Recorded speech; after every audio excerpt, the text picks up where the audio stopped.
establecido aquí, León de Judá, manifiesta tu poder. Las tinieblas se disipan cuando tus hijos te alaban. Y aquí queremos ver que se derrame tu gloria, se derrame tu gloria. Aquí queremos ver que se derrame tu gloria, que tu reino venga, tu poder.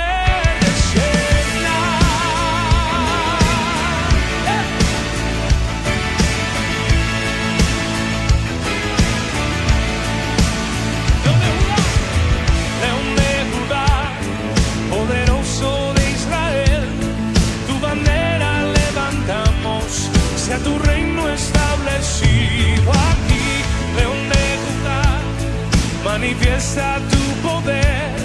Las tinieblas se disipan cuando tus hijos te alaban. Y aquí queremos ver que se derrame tu gloria, se derrame tu gloria. Aquí queremos ver que se derrame tu gloria, que tu reino venga, tu poder descienda, que tu reino venga, tu poder descienda, que tu reino venga, tu poder descienda, que tu reino venga, tu poder descienda.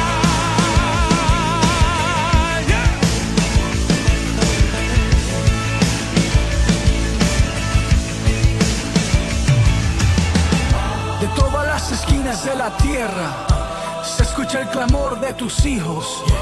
Hoy toda rodilla se postra ante la presencia del Dios vivo. Santo Cordero, he aquí tu pueblo, tu novia, todos declarando a una voz: llena este lugar de tu gloria. Los cielos se abren, derramas de tu gloria, con gritos de guerra, declaro la victoria. Vecinos que están en compañía de su programa La Hora de la Fe, le damos la bienvenida. Día viernes 12, ya siendo las 9:12. Está bastante frío, bastante helado, pero creemos que a través del poder de la palabra Dios va a traer un tiempo sobre tu casa, sobre tu vida, y va a cambiar una estación. De poder saludarles, quiero cariñosamente presentarles a un hombre de Dios que es de Mendoza, Argentina, y lleva más de 20 años viviendo en España y vino a vernos acá en este tiempo. Esta semana hemos compartido un tiempo tan lindo en la presencia del Padre con nuestro amigo Albertito Villanueva. ¿Cómo está? Gracias, Ale. Albertito.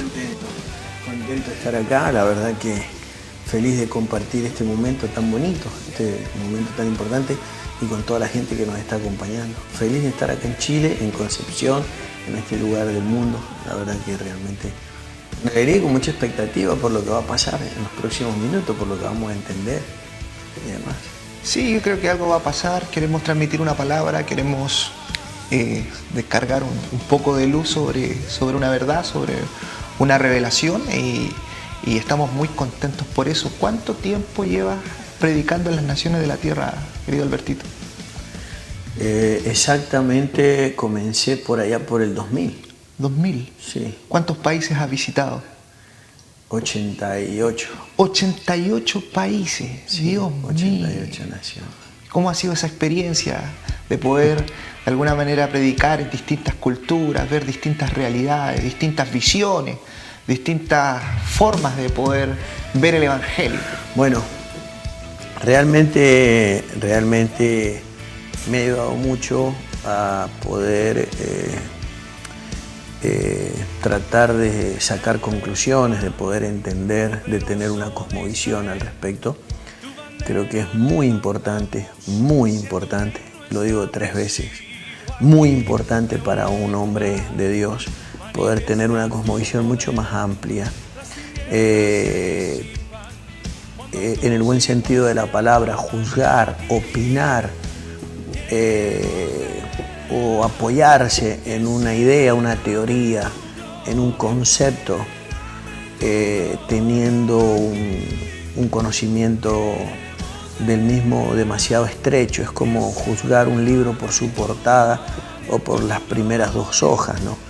Entonces, para tener una cosmovisión sana con respecto a algo tan importante como el reino, es importantísimo de que nosotros podamos entender culturas, y que podamos tener experiencias internacionales, que podamos ver cómo funciona todo esto en otros lugares del mundo, porque se da una serie de fenómenos muy interesantes, ya sea a nivel estadístico, ¿no?, como a nivel cultural, ¿no? En la medida que nos alejamos de Occidente, el Evangelio se debilita dramáticamente. Sí, se debilita dramáticamente la influencia del Evangelio en la medida que nos alejamos de Occidente. Entonces, todo eso despierta una serie de curiosidades, de inquietudes, en los que de alguna forma verdaderamente queremos que esto se entienda, se comprenda, y comenzamos a ver cosas que sencillamente habría que aplicarles el sentido común, que es que definitivamente lo que nosotros vemos o aseguramos ver incluso en estos lugares del mundo a través del Evangelio, que tiene que ver incluso con señales, con resultados y demás, no tiene nada que ver en otros lugares del mundo, más allá de Occidente, ¿no? Y ni hablar si nos alejamos hacia Oriente, hacia el lejano Oriente. Vemos nosotros de que pierde fuerza dramáticamente en la medida que nos alejamos. Y eso, me imagino que eso es algo también de lo que vamos a hablar en los próximos minutos, ¿no? Porque eso tiene que ver con un debilitamiento del reino, pero primero tenemos que preguntarnos si nosotros verdaderamente lo tenemos al reino, si lo hemos podido establecer al reino donde había que establecerlo, si lo que la mayoría está estableciendo es verdaderamente el reino, porque yo soy, o sea, esto sentido común, si fuera lo que verdaderamente se describe como tal, tendría que ser efectivo a nivel universal. Pero si solamente es efectivo de forma sectorial o parcial, es porque tiene una cuota muy grande de cultura. O sea que tenemos que reconocer que se hace fuerte sencillamente a nivel cultural. Sí. Mientras más culturizado está, funciona, pero dentro de un perímetro cultural, ya más allá de los límites de esa cultura ya pierde fuerza, pierde eficacia, pierde influencia, pierde credibilidad y demás. Entonces, ahí hay varias cosas que necesitamos rever. Las estadísticas están para algo, las estadísticas gritan, y creo yo que es importante tenerlas en cuenta, porque nosotros sabemos de que la Iglesia, sabemos nosotros que la cristiandad representa casi el 25% de la población mundial. O sea que las estadísticas reconocen que aproximadamente el 25% de los 8.000 millones de habitantes se decantan por una cristiandad. Entre ellos tenemos que incluir prácticamente todo el continente americano, ¿no? Ya que una parte cristiandad al fin, una parte se identifica con una fe católica, que es la mayoría, sí. Representa casi el 15% de la población mundial o más. Y luego el protestantismo, con todas sus internas, ¿no?, que conocemos. Y cuando vemos de alguna forma la fe pentecostal, por llamarla de alguna manera, que es una vertiente o una corriente dentro del protestantismo, nos damos cuenta que no representa ni siquiera el 7% de la población mundial, anda cerca, rondando entre el 5 y el 6. Entonces, la pregunta es ¿Es el reino verdaderamente eso? Eso es lo que hay que llevar al mundo entero. Y si es eso, ¿por qué incluso en los países donde han sido constituidos, como es el caso Chile, como es el caso de todos los países de América, que han sido, excepto a lo mejor Haití, que han sido constituidos en su Carta Magna a través de la cristiandad, vemos nosotros que pierde fuerza incluso. Sí. Perdemos fuerza en el sentido, la gente que nos escucha, que conoce, que es más antigua y conoce, tiene hoy día más de 50 o 60 años, sabe que la potencia con la que se desarrolló el Evangelio en la década del 80 e incluso de los 90 no tiene absolutamente nada que ver con lo que estamos viendo hoy. No. Hemos entrado en una meseta de ralentización. El gráfico indica de que estamos en una etapa de decrecimiento. Entonces la pregunta es, ¿qué falló? O sea, ¿es el reino lo que tenemos que llevar? Y eso no me cabe ninguna duda, pero tendremos claro qué es el reino, tendremos claro cómo lo estamos llevando. No será demasiado cultural lo que estamos tratando de llevar, por eso es que no tiene impacto más allá de las fronteras de donde llega nuestra cultura. ¿Y por qué pierde o decrece? Porque las culturas van evolucionando. El chileno de hoy no es el mismo chileno que de la década del 80, ha cambiado su perfil, su idiosincrasia, sus ideales, sus pensamientos.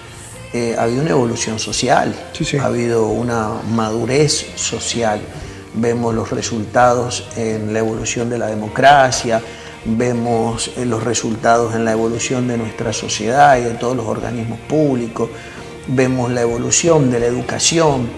Eso quiere decir que el chileno está en una evolución. Entonces la pregunta es, y lo vamos a decir así, de manera cruda, mientras más ignorancia había, más proliferaba ese reino que se predicaba, y mientras más cultura hay hoy, ¿no? Mientras más intelectualidad hay hoy y desarrollo personal hay, la gente tiene la tendencia a apoyarse menos en este supuesto reino que nosotros estamos predicando.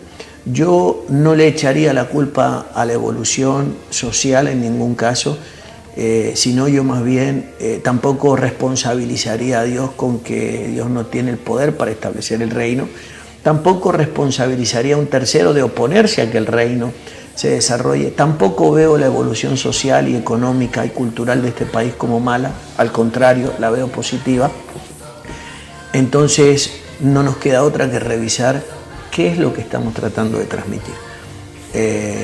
Tenemos que revisar, no nos queda otra que revisar si es... Sí, revisarnos internamente. Claro. Y es interesante lo que está diciendo, querido Albertito, porque San Juan 3 dice que Nicodemo fue de noche, y Nicodemo era un tipo que sí sabía de ley, un hombre estudiado, un hombre que sabía todos los rituales, y estaba dentro del sacerdocio de aquella época, y le dice algo bien interesante a Jesús. Le dice: mira, sabemos que has venido de Dios como maestro, pero nadie puede hacer estas señales como tú si no está Dios contigo. Sabemos que tú vienes de Dios, pero aquí hay algo curioso que Jesús le dice. Respondió y le dijo: de cierto te digo que el que no nace de nuevo no puede ver el reino de Dios. Claro. Y es interesante porque Jesús le habla del reino, no le habla de una religión ni tampoco de un sentido de un partido político, de una asociación, no, le habla de un reino. Y en el versículo 5 del libro de Juan dice: y respondió Jesús: de cierto te digo que el que no naciere de agua y de espíritu no puede entrar en el reino. Es decir, en el capítulo 3 habla de ver el reino y en el capítulo 5 habla de entrar en el reino. Entonces yo creo que aquí hay dos dimensiones que mucha gente habla a nivel transversal dentro de nuestro...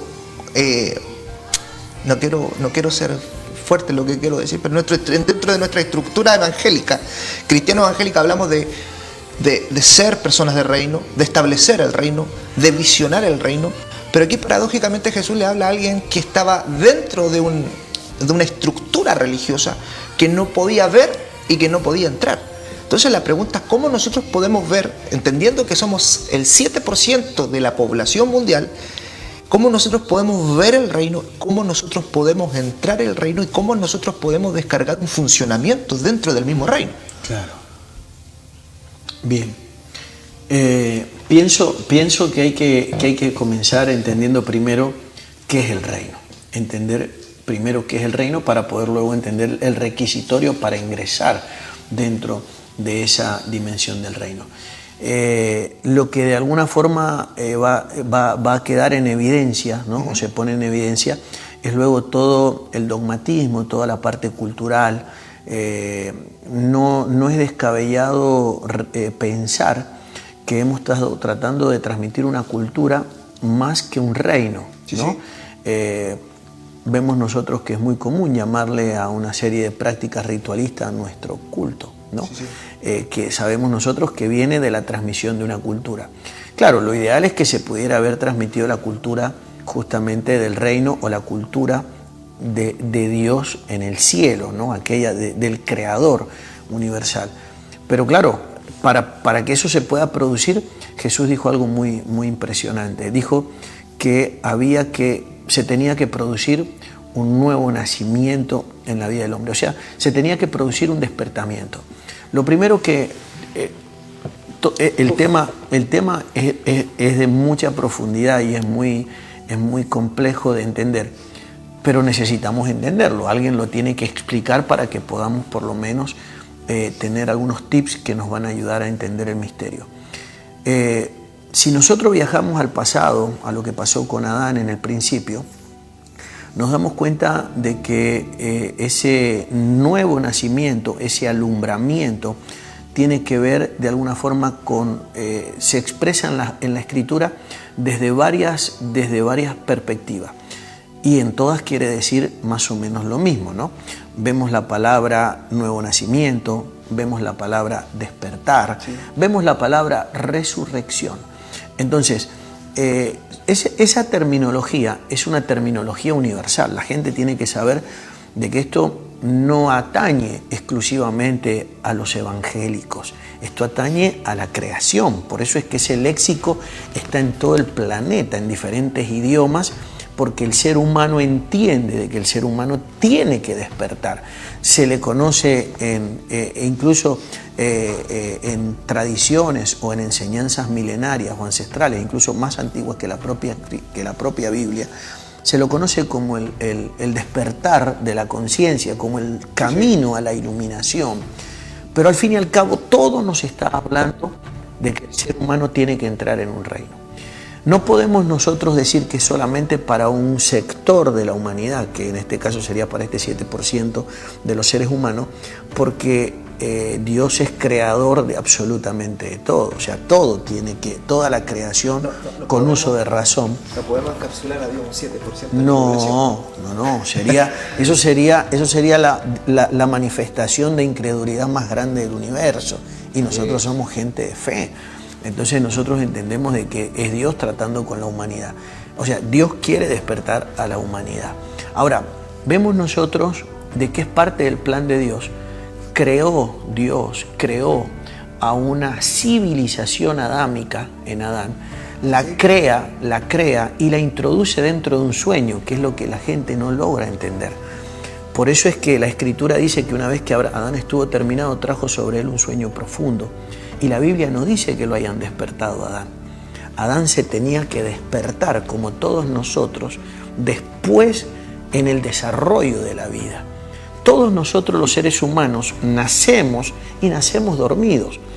La Escritura lo describe en algunas versiones como muertos, ¿no? En pecados y en delitos. Esa era la condición en la que estaba Adán.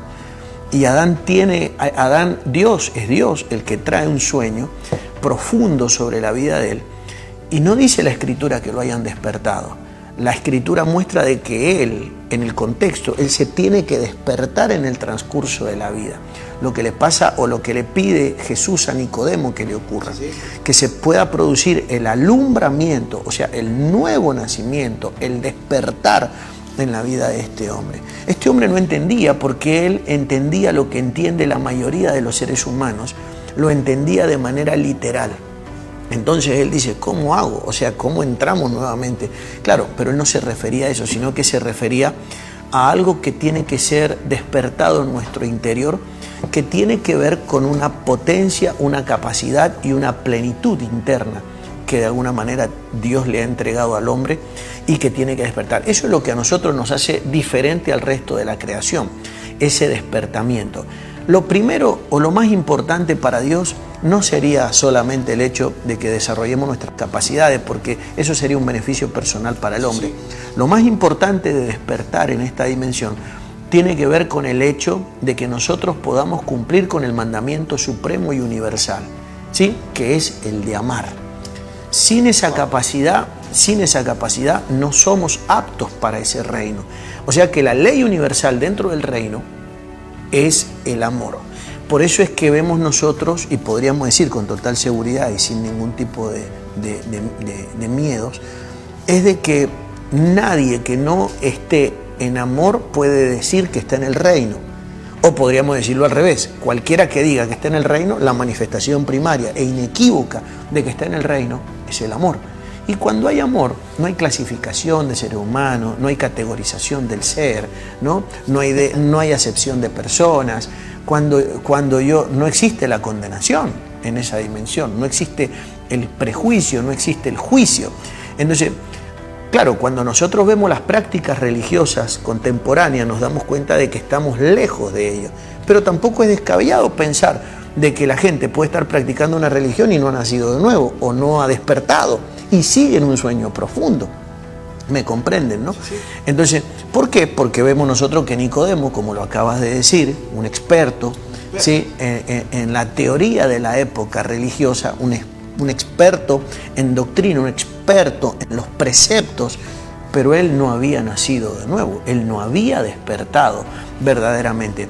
El hecho de que la Escritura relate de que él tuvo un encuentro nocturno, habla de la oscuridad en la que él vivía.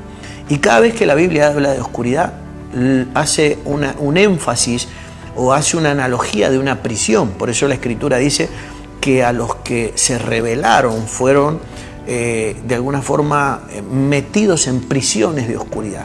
La cárcel o la prisión de la que se describe no es ni más ni menos que el hecho de estar sin luz. O sea, sin esa iluminación, que a lo mejor podemos hablar en los próximos minutos, en la segunda parte, ¿no?, de esto. Pero para poder entender entonces el misterio de ese reino, necesitamos entender cuáles son las evidencias del mismo.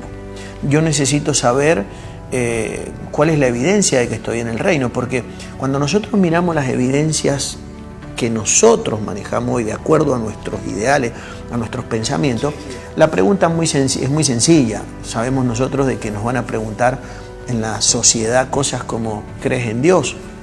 ¿Te congregas? Cosas como esa, ¿no? Entonces, claro, eso sería para la religión, sería una evidencia de haber de alguna forma establecido el reino. Pero en realidad eso no puede ser. Nosotros vemos aproximadamente en la tierra hay unos 4 millones de religiones. Entonces, cuando nosotros no podemos decir yo practico una religión X y yo he despertado al reino, o he establecido el reino, o vivo en el reino, o camino en el reino, o disfruto el reino.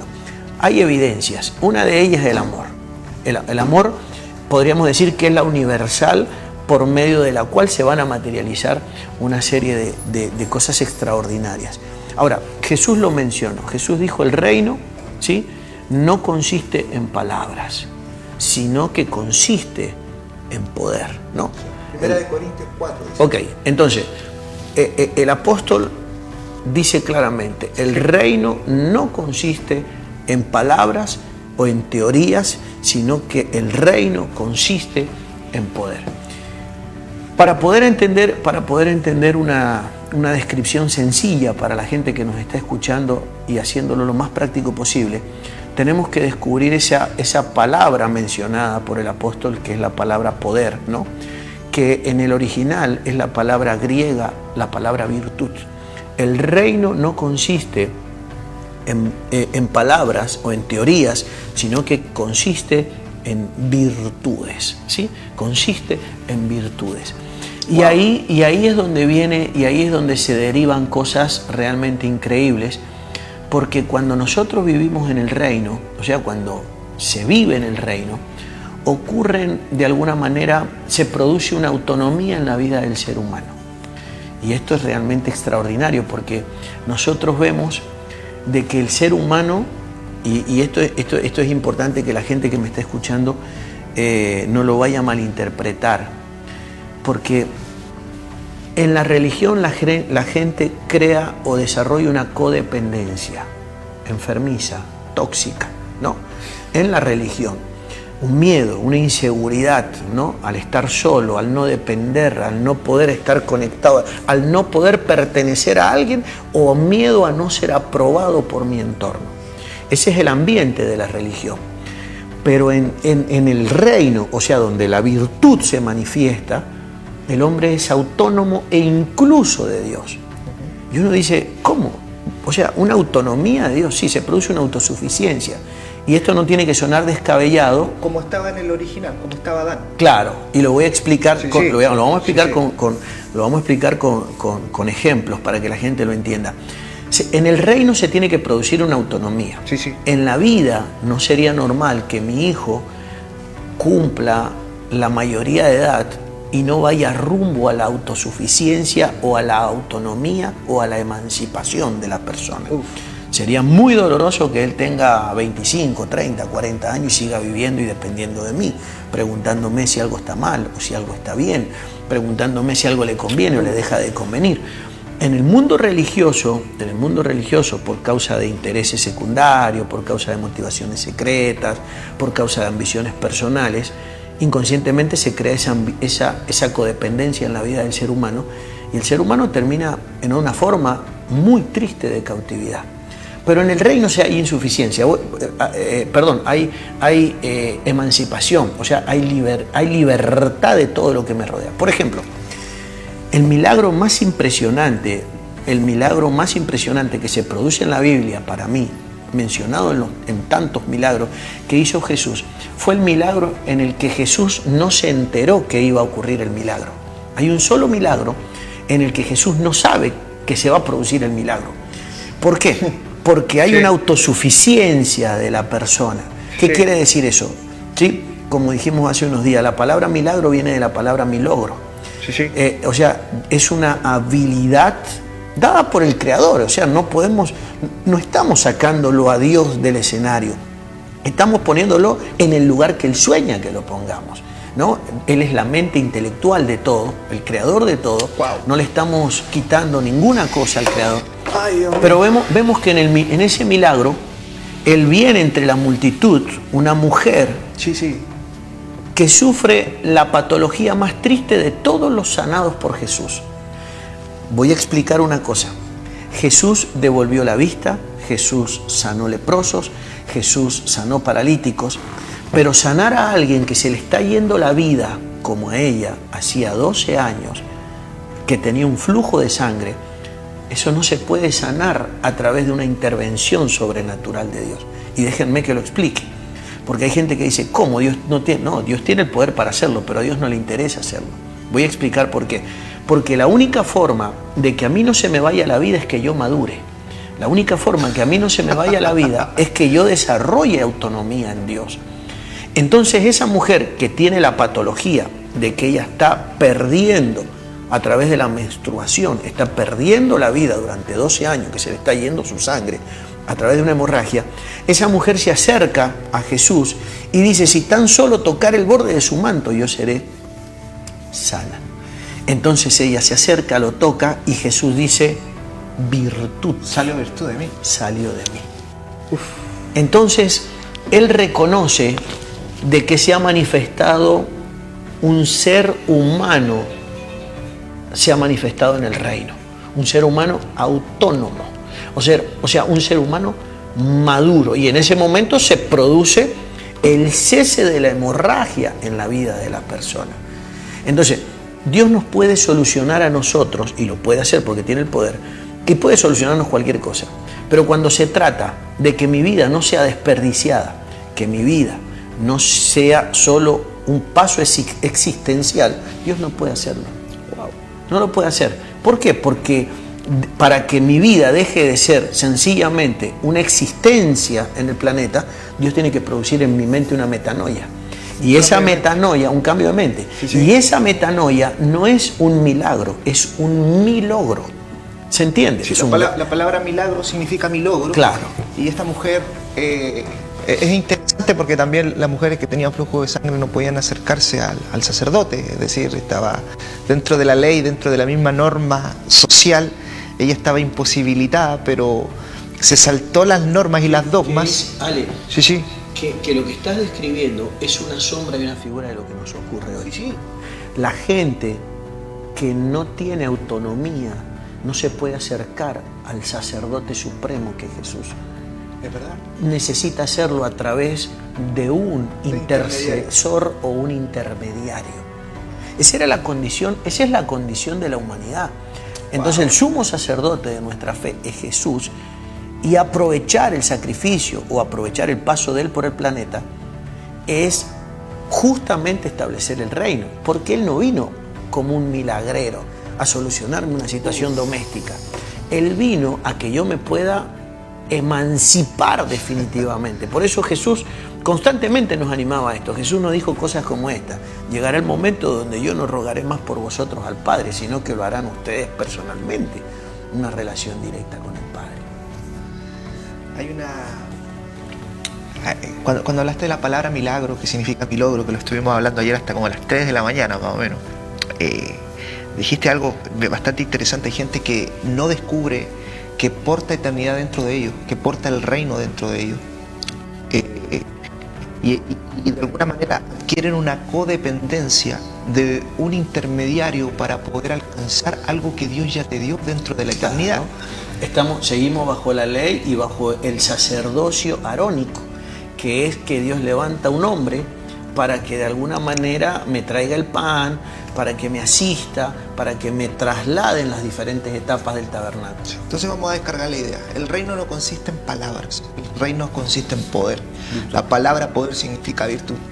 En términos simples, la mujer abrió paso y Jesús dice que de dónde salió virtud. Pero hay un versículo bastante bueno que habla, Proverbios capítulo 31, de la mujer virtuosa. La mujer que la mujer es señal y figura de la iglesia. Mujer virtuosa, mujer que tiene reino. Dice, ¿quién la hallará? Es decir, ya es difícil encontrar a una mujer o a una iglesia que practique o que se mueva bajo la dimensión del reino. Claro. A través de la virtud. Dice, porque su estima sobrepasa largamente a la de las piedras preciosas. Y aquí podemos hablar que lo primero que una iglesia, cuando nosotros se nos enseñó que el reino era hablar en lenguas, caernos al suelo, liberarnos, botar espuma, en fin, manifestaciones dentro de una estructura. Pero aquí es interesante porque dice Proverbios capítulo 31, porque su estima sobrepasa largamente a la de las piedras preciosas. Es decir, la primera manifestación del reino es el amor propio. No sé si podemos alcanzar a hablar de eso. La estimación es su valor, su precio, su amor propio. Lo primero que sería importante mostrarle a las personas que están ahora mismo con nosotros es el contexto de ese capítulo, porque la mayoría de las personas no saben quién es esa mujer literalmente en ese contexto. Tampoco saben quién está o de quién se está refiriendo Proverbios 31 del 1 en adelante. Mucha gente ha leído eso, pero no sabe quién es, porque cuando nosotros leemos ahí aparece un rey que se llama Lemuel, y él está describiendo a una mujer en ese momento. Y la gente dice, bueno, ¿y quién será Lemuel? Lemuel, lo primero que necesitamos entender de que ese capítulo es un códice secreto, porque está hablando de un personaje bíblico, Salomón. Sí. Salomón está describiendo a su madre, Salomón. Está describiendo a Betsabé. Y nosotros sabemos que Betsabé, ¿sí?, que de alguna manera termina siendo para nosotros como una especie de contradicción. Porque Betsabé, sabemos que lo engendró como lo engendró a Salomón, en el sentido de que venía de una relación, su esposo murió, David esto, lo otro, pero se pudo producir el poder del reino. El poder del reino hace esto. El poder del reino toma una mujer que lo que concebía se moría, en este caso el primer fruto de la relación con David, y luego pasa de un extremo, ¿sí?, de la esterilidad en el sentido de que lo que nace muere, pasa a la otra dimensión, que lo que ella concibe gobierna. Y que en este caso es Salomón. Entonces Salomón le tiene que hacer a ella un reconocimiento y está diciéndonos que el secreto de Betsabé, el secreto de la metamorfosis, ¿no? El secreto de la transformación de ella no fue un milagro, sino que fue un logro en Dios, que tiene que ver con el poder de la virtud. Por eso la Biblia empieza, cuando habla de fe, dice algo tan impresionante como esto. Dice que a la fe lo que hay que añadirle es virtud, inmediatamente. La fe sin virtud no puede construir nada. Entonces, vemos nosotros de que nos hemos quedado en la antesala del desarrollo, en la dimensión de creer, sencillamente. Pero luego tiene que producirse lo que yo llamo la virtud, y la virtud es el poder del desarrollo. Y ahí es donde viene lo que ocurrió en ella. Una mujer devalorizada, una mujer que sabemos nosotros que vivió y experimentó lo que experimentó, pasó por donde pasó. Cuestionada. Claro, ¿no? Y todo lo que le ocurrió por una serie de decisiones incorrectas y demás. Pero luego vemos nosotros de que comienza describiéndola Salomón a su madre y dice su estima. Está hablando de su madre. O sea, su aprecio. Una mujer que no se valoraba, porque nosotros ya conocemos la historia, tenemos una evidencia de ello, ¿no? Vivía en una devalorización y de repente ahora, ¿por qué vivía en una devalorización? Porque ella se iba con cualquiera que la valorara un poquito. Es más o menos una panorámica de lo que a nosotros nos ocurre. Hoy nosotros necesitamos que nos reconozcan, que nos valoren. Aprobación. Estoy hablando que nos aprueben los demás. Sí. Tengo miedo de ir en contra, de alguna forma, de lo que se establece, de lo que establece la masa a mi alrededor, y por ende tengo temor de ser yo. Por eso es que nadie es original, nadie es legítimo. Cuando alguien es original lo apagamos, porque el original es diferente a todo, y cuando aparece alguien original habla diferente, se manifiesta diferente. Cuando nosotros vemos todos los personajes bíblicos, todos han tenido un acento característico de su autenticidad, ¿no? Vemos un hombre como Juan el Bautista, que se habla de él, de que tiene características sin igual. Vemos a Elías, vemos a Jesús, vemos a todos ellos. Pero ok, para volver al punto de lo que tú estabas mencionando, vemos nosotros de que ella, de alguna manera, solucionó todo eso en su vida. Y a través de algo, el establecimiento o el poder del reino, la virtud que se manifiesta en el reino. O sea que para la gente que nos está escuchando, el reino tiene evidencias absolutamente. Número uno, la que acabas de mencionar es impresionante. Amor propio. Wow. Sin amor propio no puedo amar a nadie. Sí. No puedo amar a nadie porque... Lo dice, amarás a tu prójimo como a ti mismo. Es decir, no puedes amar a tu prójimo si primero no te amas a ti. Totalmente. Y de hecho, la gente tiene que saber algo que pocas personas lo conocen. Cuando nosotros vemos el motor, el mecanismo, ¿sí?, la fuerza que pone el engranaje a rodar del proyecto de salvación del Padre con la humanidad, es el amor propio. Está en Isaías 35 y lo menciona 3 veces, por amor de mí mismo, ¿sí? Él dice por amor de mí mismo, él no dice por amor de ellos o por amor de alguien o de un tercero. Él dice por amor de mí mismo y luego se manifiesta el amor hacia los seres humanos. Pero él aclara que es amor por él mismo. Yo no puedo amar a nadie parado desde el desamor. Yo tengo que amarme yo. Y ahí es donde nosotros, la cristiandad, lo digo, Ale, la cristiandad, no así otras corrientes, no así otros movimientos, no así otras filosofías, están más adelantados en ese sentido. Wow. Y uno dice, ¿por qué? Porque se ha trabajado fuertemente el amor propio, pero en nuestro caso el amor propio es visto como ego, es visto como soberbia, como orgullo, Sí. es visto como egolatría, porque no se entiende verdaderamente qué es el amor. El concepto del amor no. Claro, no se logra entender cuál es el concepto verdaderamente del amor propio. Pero vamos a dar algunos ejemplos de amor propio para que la gente pueda entenderlo y podemos abordarlo desde muchas dimensiones, pero lo vamos a abordar desde las dimensiones más populares. ¿Por qué populares? Porque una de las cosas que Jesús vino a promover, sabemos nosotros que su bandera, tratando de despertar amor propio, era el perdón. Entonces, mi pregunta, yo decía, si el amor propio es la matriz de todo el proyecto creacional, ¿qué tiene que ver el perdón con ello? ¿Por qué nos cuesta tanto perdonar? Claro, porque entendemos nosotros que el amor propio o el perdón es una evidencia del amor propio. Y lo voy a explicar para que se entienda. Por ejemplo, la gente lucha y dice, ok, yo tengo que perdonar a un fulano o tengo que perdonar a una fulana o a una persona, y lucho con el hecho de perdonar. Nos hemos inventado muchas estrategias, teorías del perdón. Sí. Por ejemplo, metodología. Voy a mencionar alguna.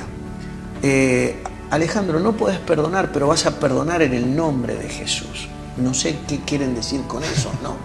En el poder de la sangre de Cristo vas a perdonar. Pero Alejandro olvida... Mira, yo no te perdono, te suelto, te bendigo, te dejo ir, pero no me conecto más contigo. No es perdón.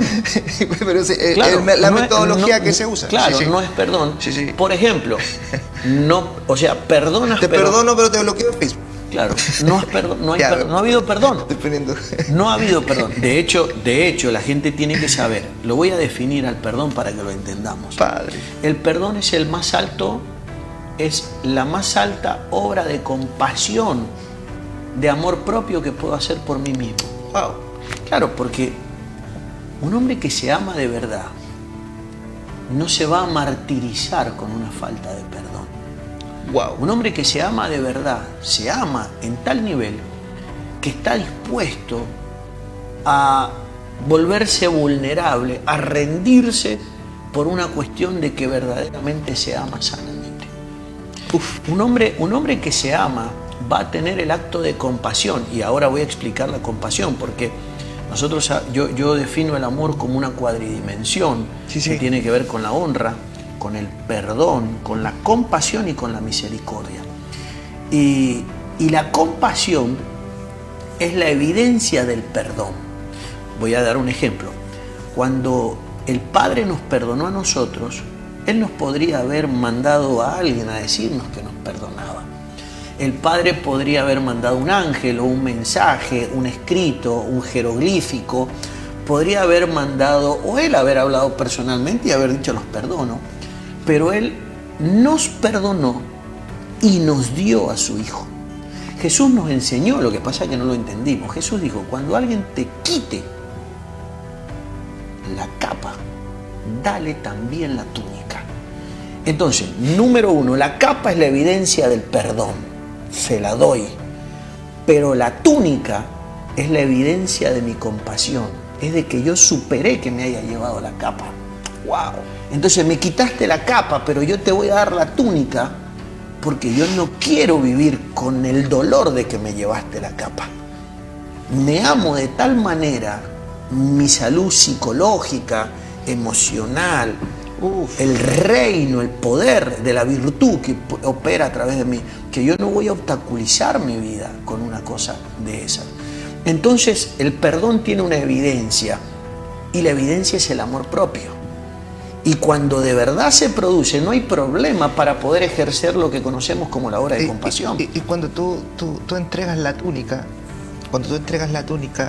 prácticamente tú anulas lo que, de alguna manera, el pecado que cometió, porque antes de que tú me lo robes, mejor te lo prefiero sembrar. Claro. Prefiero liberarte. No, es que ahí ocurre, ahí ocurre la justificación. Ocurren muchas cosas cuando yo dejo la túnica. Lo más importante que ocurre cuando dejamos la túnica es que se manifiesta la plenitud del amor, porque yo me desnudo. Y ahí se produce la vulnerabilidad que nadie quiere atravesar del amor. No quieren estar desnudo. Claro, porque cuando uno ama se vuelve vulnerable, débil. Para la mayoría desnudarse, o que lo desnuden, que fue lo que le ocurrió a Jesús en la cruz del Calvario, es un acto de vulnerabilidad. Entonces, ¿qué es lo que preferimos? Nos cubrimos. O sea, nos cerramos. Cuando nos cerramos, cuando nos cubrimos a nosotros mismos, se está manifestando entonces todo lo contrario. Lo contrario al amor es el miedo, que es lo que le ocurrió a Adán en el huerto. ¿Verdad? Entonces, es muy importante que la gente sepa, el reino consiste en poder. Y dentro de la dimensión de Génesis, Adán caminaba bajo ser de luz desnudo, porque era la mayor manifestación del amor, es decir, no tenía problema en caminar en esa atmósfera desnudo, en atención a que vivía bajo una dimensión de amor. Vivía cubierto por el amor. Porque el amor cubre. Lo que lo cubría era el amor. Claro, totalmente. Cuando perdió el amor, cuando él pierde el amor en el huerto, porque lo que él pierde en el huerto es el amor, entonces él conoce su desnudez. Ahí es donde se produce de alguna manera. Cuando nosotros nos piden la capa o cuando nos golpean en una mejilla y ponemos la otra, el acto soberano de amor, de rendir lo otro, en este caso o la túnica o la mejilla, el acto ese soberano pone en evidencia de que yo estoy en el reino. Wow. ¿Por qué? Porque el reino consiste en amor propio. Entonces eso no lo puede hacer más nadie que entiende los códigos del reino.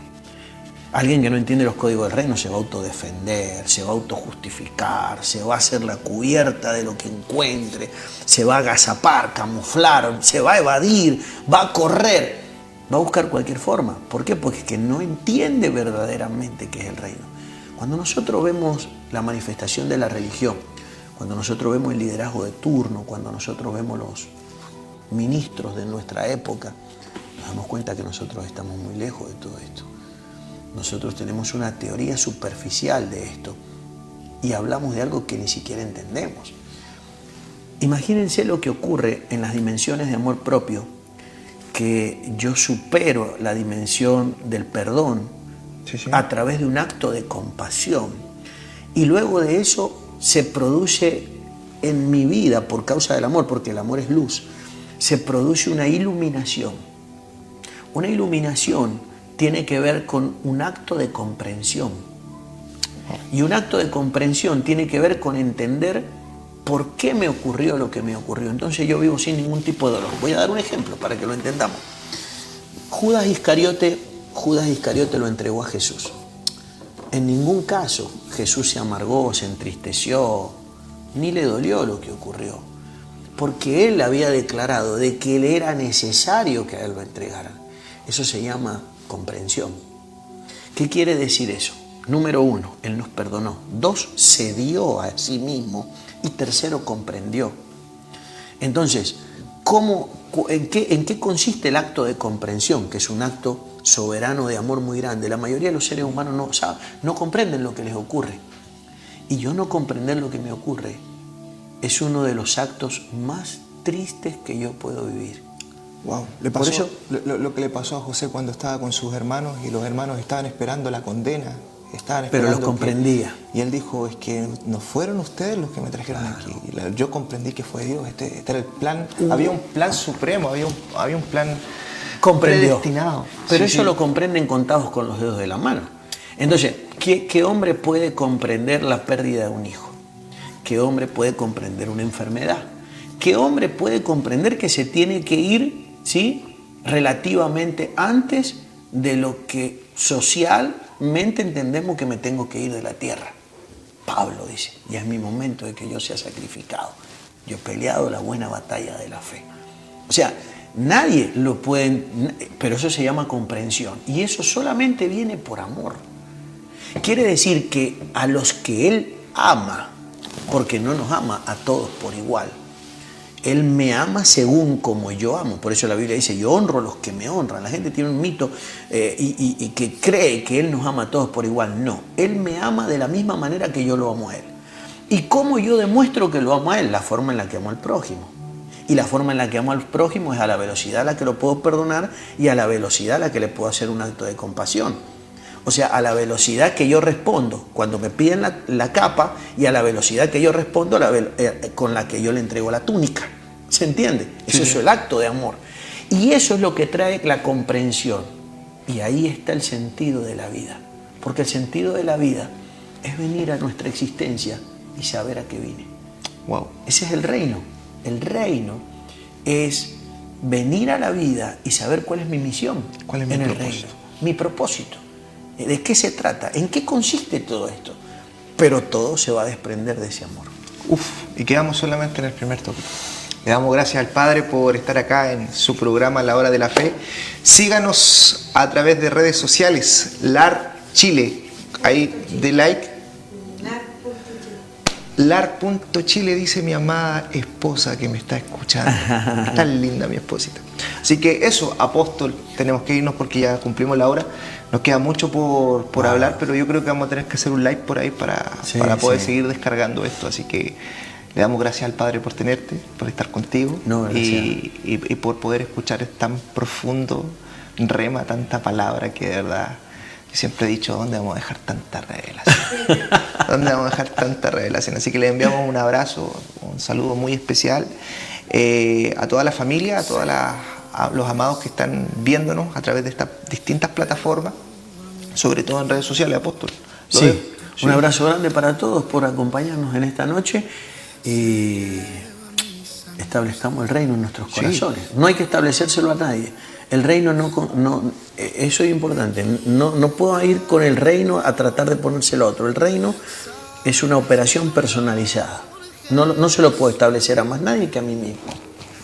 Eso quedó para el otro. Un abrazo, grande. Que el Padre los bendiga. Estamos en su programa La Hora de la Fe. Nos vemos el próximo viernes 9 de la noche. Gracias, Marcelito.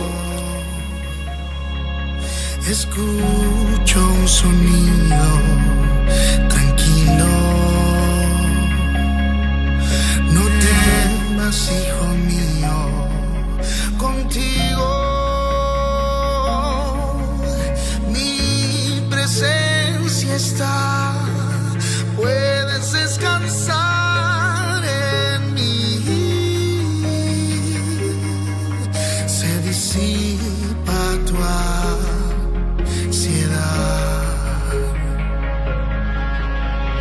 toda tu casa se llena de paz, suceden milagros, la angustia se va.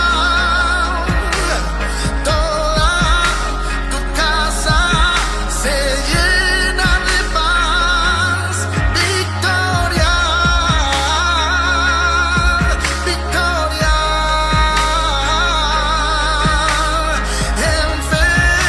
Enfermedades se tienen que ir, tinieblas se caen y tienen que huir.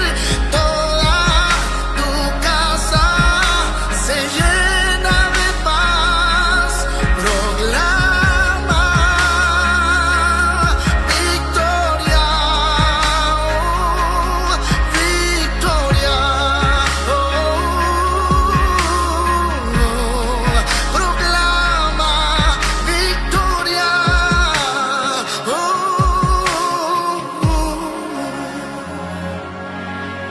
Seguro estoy, puedo dormir confiado, tu paz se lleva mis angustias, tu voz me quita el temor, sanas mi dolor, Jesús, reposo en tu amor. El cielo